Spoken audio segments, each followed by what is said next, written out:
In this guide, we're going over how you can dash on a controller here in Blox Fruits. Before we do get into this guide, make sure to like the video and subscribe to the channel with all notifications on. It really does help the channel and lets us know that you want more content like this. We'd greatly appreciate it. And if at any point throughout this guide you did have any questions, just ask them down in the comment section below and we can help you out further. I'm going to be doing my best to reply to every single comment down there.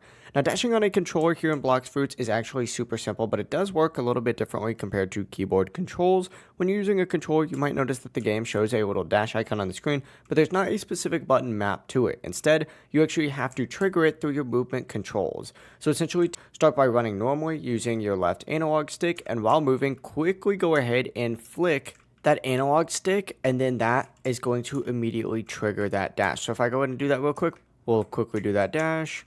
Quickly flick, easy, easy, easy. It really is as simple as that. Just keep in mind you're by default going to have 100 energy and it's going to use some of that energy every single time. Once your energy does regenerate, you'll be able to dash again, but usually you can perform about 5 to 6 dashes before that energy does end up running out. If you guys did have any questions, just ask them down in the comment section below and we can help you out further. I'm going to be doing my best to reply to every single comment down there. Before you do leave this guide though, make sure to like the video and subscribe to the channel with all notifications on. It really does help us out. Let us know that you want more content like this. We'd greatly appreciate it. Have a great rest of your day though. Peace.